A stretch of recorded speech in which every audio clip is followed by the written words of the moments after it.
منور صبح کر لے اور روشن شام کرتا چل، تو اپنی آخرت کے واسطے کچھ کام کرتا چل، بھلا اس چند دن کی زندگی کا کیا ٹھکانہ ہے، اگر کچھ ہو سکے تو خدمت اسلام کرتا چل۔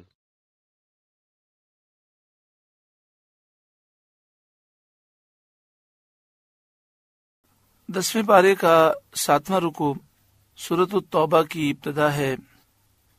سورۃ توبہ مدنی سورت ہے، ہجرت کے بعد اس کا نزول ہوا۔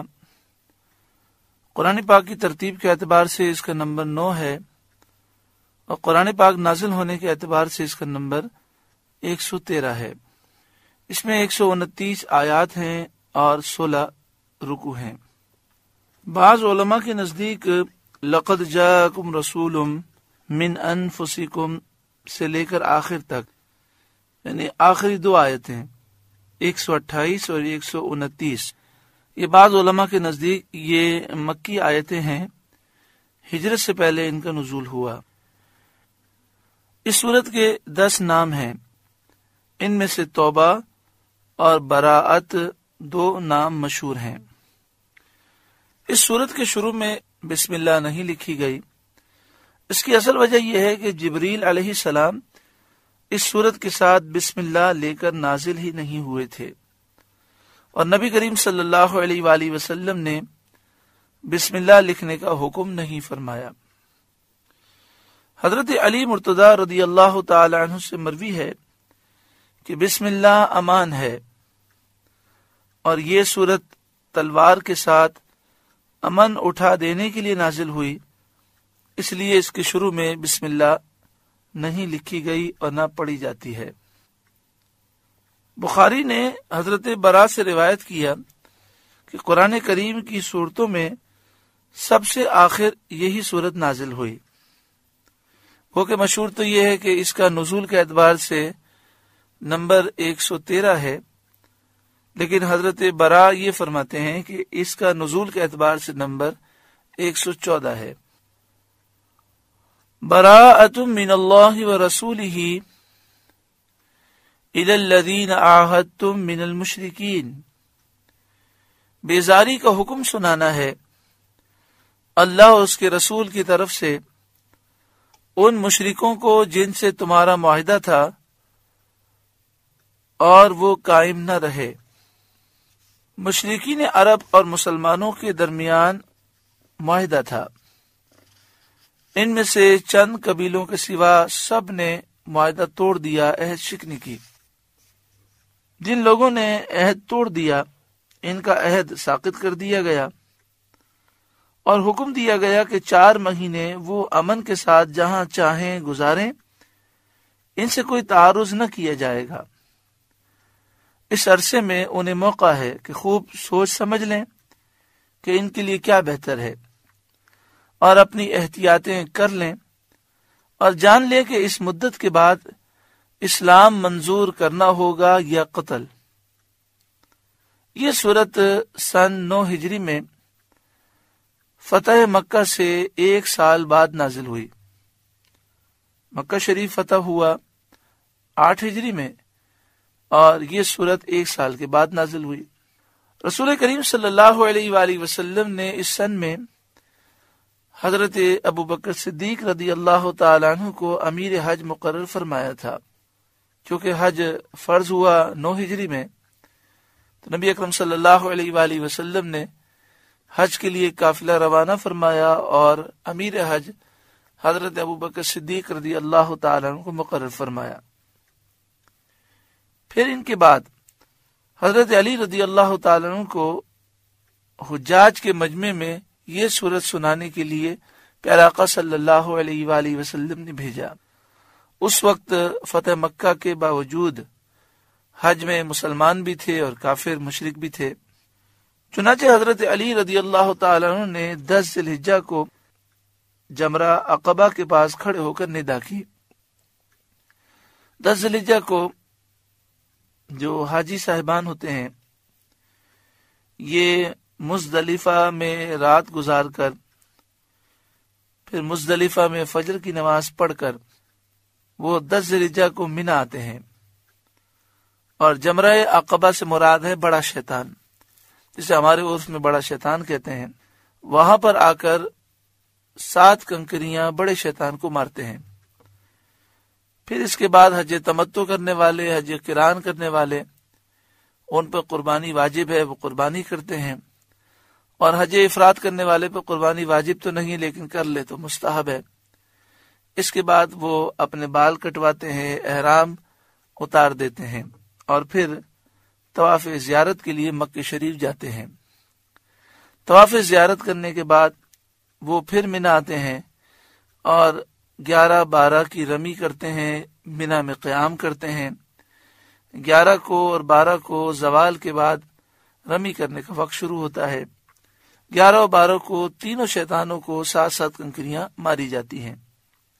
12 کے بعد جو جانا چاہیں وہ جا سکتے ہیں، اور جو رکنا چاہیں اور فضیلت حاصل کرنا چاہیں وہ 13 کو بھی کنکری مار کے پھر جاتے ہیں۔ تو حضرت علی رضی اللہ تعالیٰ عنہ 10 ذی الحجہ کو جمرہ عقبہ کے پاس کھڑے ہو گئے اور آپ نے ندا کی۔ اس وقت تمام حجاج، مسلمان بھی اور جو مشرک و کافر آئے تھے وہ بھی شیطان کو کنکریاں مار رکھے تھے۔ آپ نے فرمایا، یا ایھا الناس، لوگوں، میں تمہاری طرف رسول کریم صلی اللہ علیہ وآلہ وسلم کا پیغام لے کر آیا ہوں، میں حضور کا قاصد ہوں۔ لوگوں نے کہا، آپ کیا پیغام لائے ہیں؟ آپ نے سورہ توبہ کی، سورہ برات کی 30 یا 40 آیتیں تلاوت فرمائی۔ پھر فرمایا، میں 4 حکم لایا ہوں۔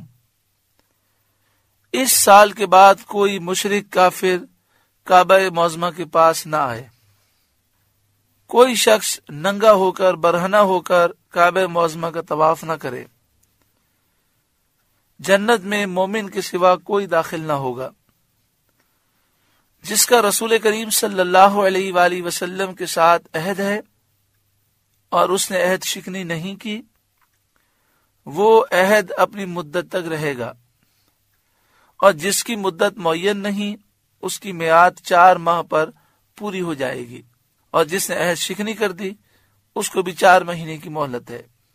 4 مہینے کے بعد پھر یا تو وہ مکہ شریف میں رہے تو اسلام کے ساتھ رہے، یا مکہ شریف چھوڑ دے، اور اگر مکہ شریف میں رہے گا اور اسلام قبول نہیں کرے گا تو ہم اسے قتل کر دیں گے۔ مشرکین نے یہ سن کر کہا، اے علی، اپنے چچا کے بیٹے یعنی سید عالم صلی اللہ علیہ وآلہ وسلم کو خبر دے دیجئے کہ ہم نے عہد پیٹھ کے پیچھے پھینک دیا، پس پشت پھینک دیا، ہمارے ان کے درمیان کوئی عہد نہیں سوائے نیزہ بازی اور تلوار بازی کے۔ اب نیزے چلیں گے، تلواریں چلیں گی اور ہم جنگ کریں گے۔ تو یہ کہہ کر تمام کافروں نے عہد توڑ دیے، لیکن پھر بھی 4 مہینے کی مہلت دی گئی۔ 4 مہینے کے اندر کچھ لوگ مکہ شریف چھوڑ کر چلے گئے، لیکن اکثریت اسلام سے متاثر ہوئی اور انہوں نے اسلام قبول کر لیا۔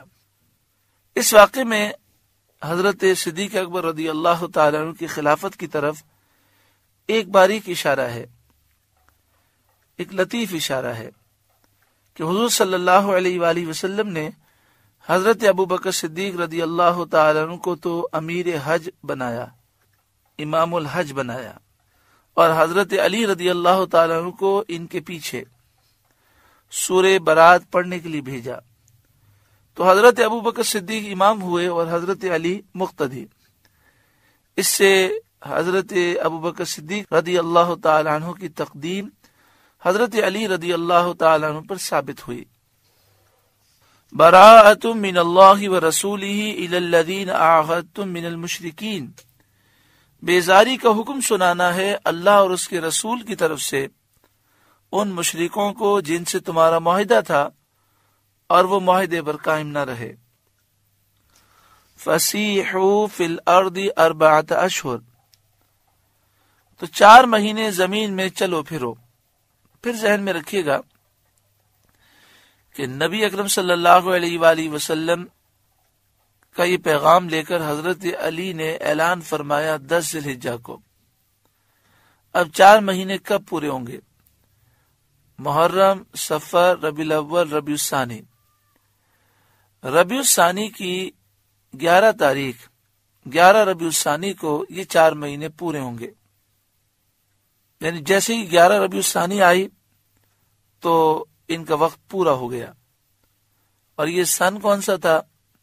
یہ سن جس سن میں اعلان ہوا یہ سن 9 ہجری تھا، اور 4 مہینے جب پورے ہوئے 11 ربیع الثانی کا دن آیا تو یہ سن 10 ہجری تھا۔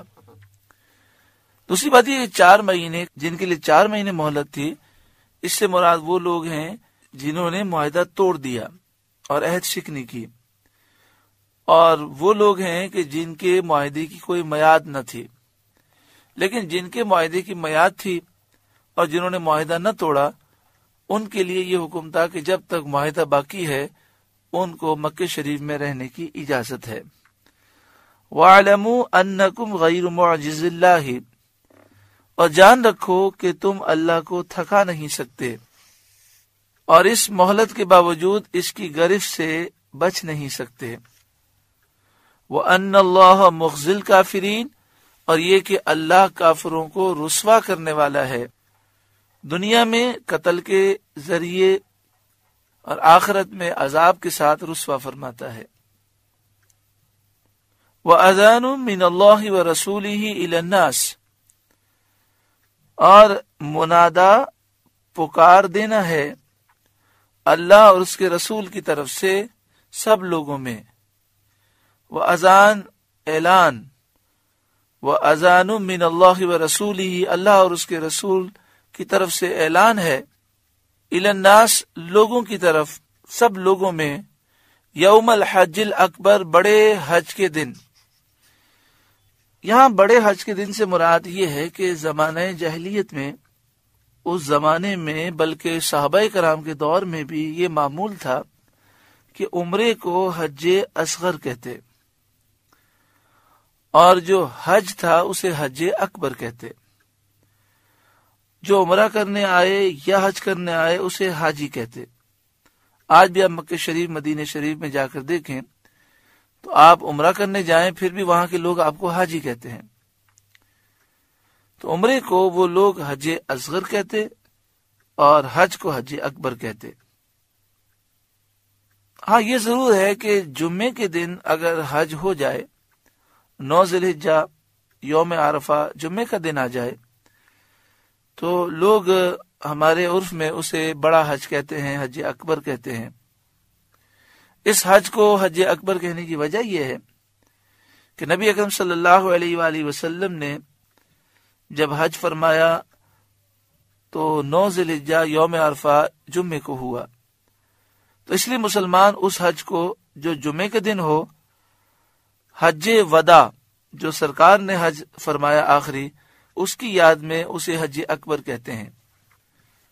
اور یہ مسئلہ بھی ذہن نشین رہے کہ حج کا ثواب تو بہت ہے، لیکن اگر جمعے کو حج ہو تو وہ حج 70 حج کے برابر ہے۔ مگر یہاں پر حج اکبر اس لیے کہا گیا کہ اس زمانے میں عمرے کو حج اصغر کہتے تھے اور حج کو حج اکبر کہتے تھے۔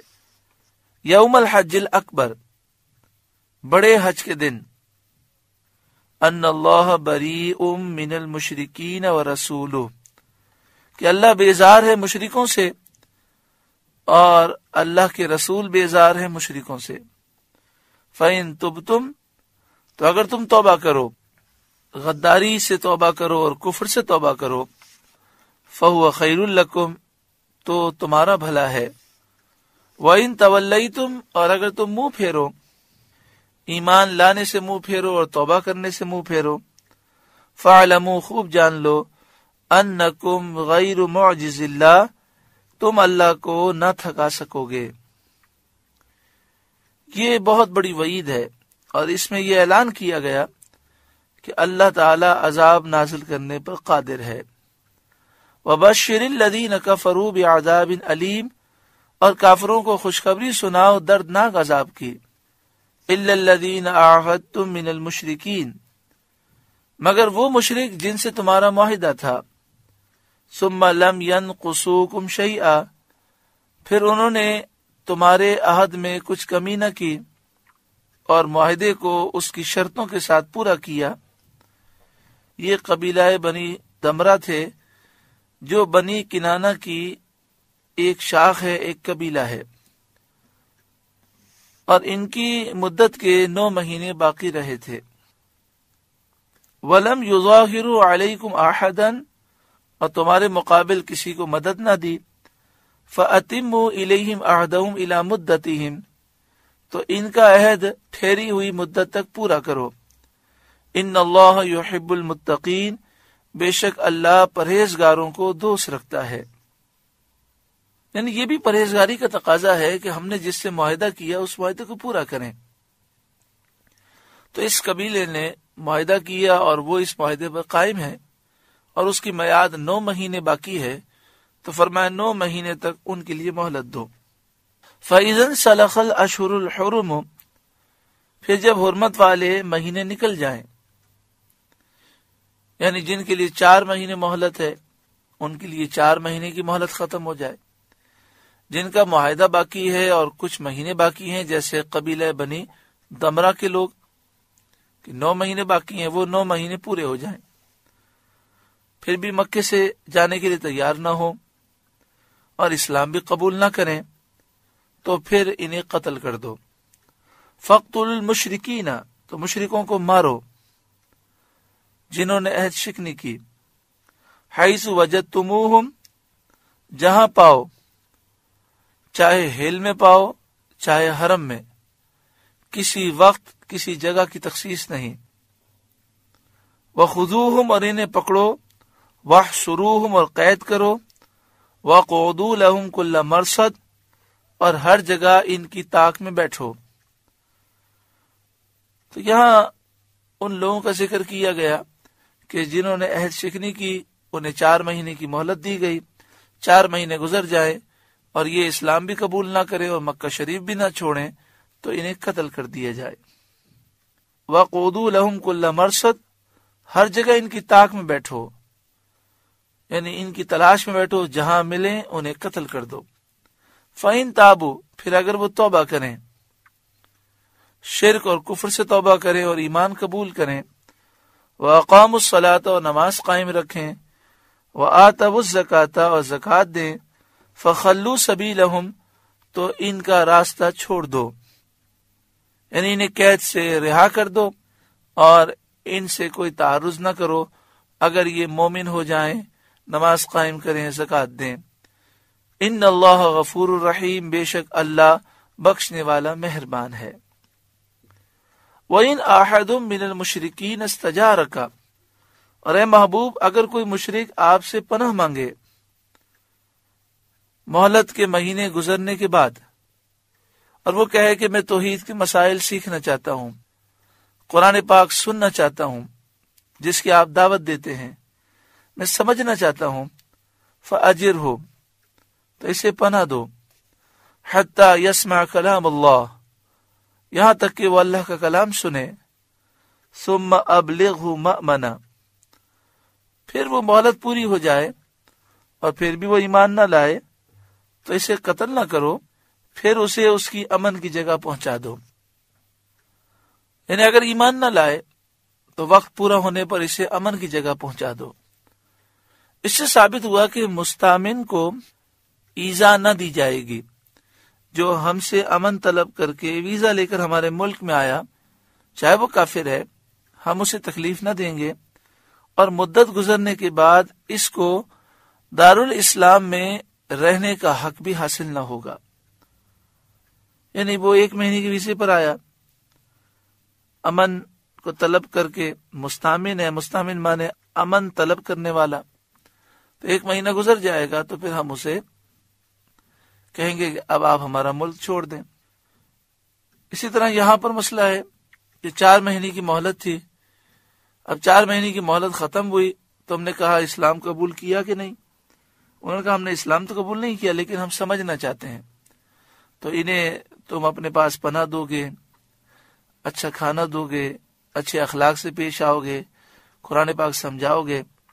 جب وہ مدت گزر جائے پھر بھی وہ کہے کہ میں نہیں مانتا، تو اب اسے قتل نہیں کیا جائے گا بلکہ اس کو ملک سے باہر جانے دیا جائے گا۔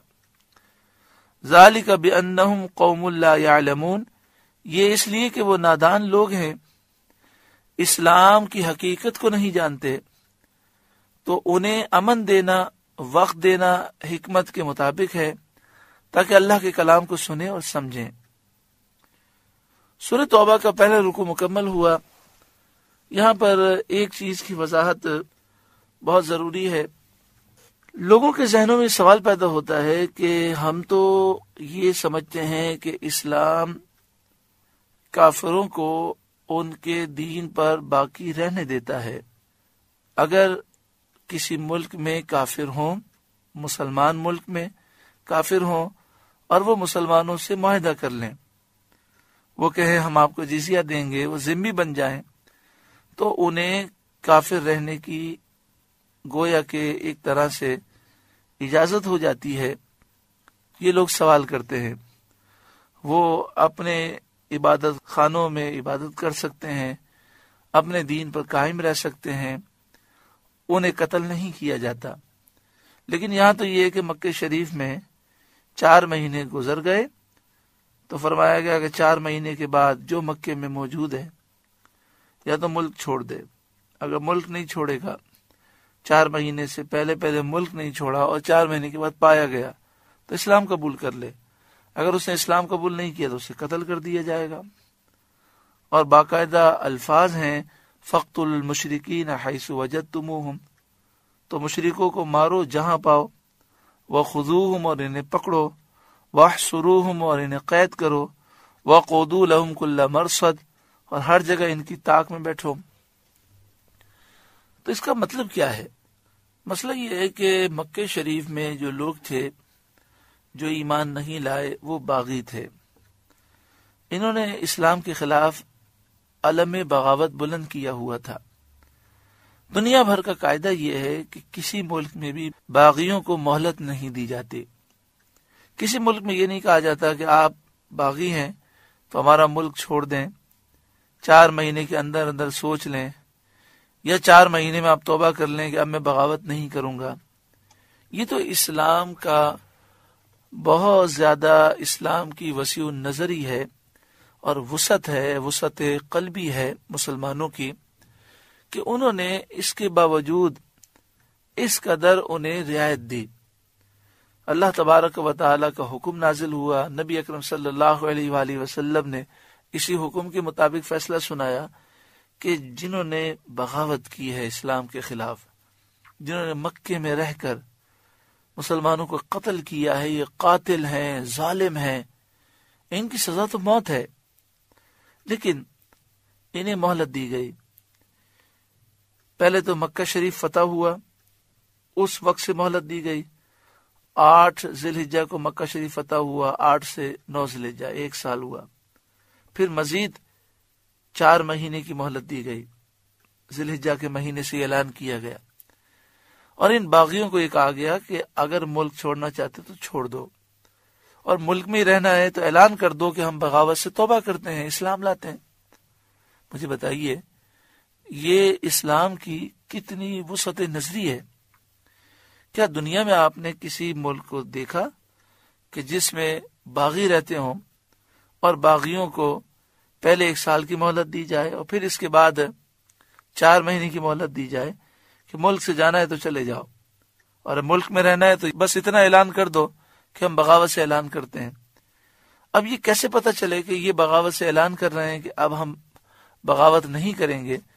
تو اس کا فرمایا فَإِن تَابُوا وَأَقَامُوا الصَّلَاةَ، اگر وہ توبہ کر لیں، نماز قائم رکھیں، زکوٰۃ دیں، تو اس کا مطلب یہ ہوا کہ یہ اب اسلام کے باغی نہیں ہیں۔ تو یہ خاص باغیوں کے لیے حکم تھا، ورنہ آپ دیکھیں مدینہ شریف میں یہودیوں کے قبیلے تھے جن سے نبی اکرم صلی اللہ علیہ وسلم نے معاہدہ کیا تھا، وہ مدینہ شریف میں رہتے تھے۔ اس کے علاوہ کئی علاقے فتح ہوئے۔ حضرت عمر رضی اللہ تعالیٰ عنہ کے دور حکومت میں کئی ملک فتح ہوئے، لاکھوں مربع میل کی سلطنت پر آپ کی حکومت تھی۔ تو آپ نے تو کافروں کے قتل کا حکم نہیں دیا کہ قتل عام کیا جائے، وہاں یہ تھا کہ جو اسلام لے آئے تو سبحان اللہ، اور جو اسلام نہ لے کر آئے تو وہ مسلمانوں سے معاہدہ کر لے اور یہ معاہدے میں وہ لکھ دے کہ میں اسلامی سلطنت کو نقصان نہیں پہنچاؤں گا. ہاں اس میں بھی کوئی بغاوت کرے تو بغاوت کی سزا تو موت ہے. یہ تو ہر ملک اور ہر قوم کا قاعدہ ہے. بس افسوس کی بات یہ ہے کہ دین سے دوری کی وجہ سے، نہ سمجھی کی وجہ سے ہم اپنے مسلک کو، اپنے دین کو سمجھتے نہیں ہیں، اور پھر جب کافر اعتراض کرتا ہے تو فوراً پریشان ہو جاتے ہیں. کافر اپنی باتوں کو جو غلط ہوتی ہیں انہیں بھی ایسا گھما پھرا کر پیش کرتے ہیں کہ وہ اچھی لگتی ہیں، اور ہماری باتیں صحیح ہوتی ہیں، کافر اس کو ایسا غلط ویو دیتے ہیں کہ صحیح باتیں بھی غلط محسوس ہوتی ہیں، اور ہمیں علم تو ہوتا نہیں ہے، وہ فوراً تبصرے شروع کر دیتے ہیں. کبھی بھی کوئی کافر، یہودی، عیسائی، ہندو یا بد عقیدہ، بد مذہب اعتراض کرے تو صحیح العقیدہ عالم سے رجوع کریں. پہلے سمجھیں کہ ہمارا مسلک کیا ہے، ہمارا مذہب کیا ہے، ہمارا دین کیا ہے. پھر اس کا اعتراض جو اس نے کیا ہے اس میں کتنی اس نے تبدیلی کی ہے. پہلے وہ لوگ ہم پر جھوٹا الزام لگاتے ہیں، ہمارے قاعدے کو غلط بیان کرتے ہیں اور پھر اسی پر الزام لگاتے ہیں. اللہ تبارک و تعالی ہر ایک کو عقل سلیم عطا فرمائے اور کافروں کے مکر و فریب سے محفوظ فرمائے. آمین بجاہ سید المرسلین صلی اللہ علیہ وآلہ وسلم.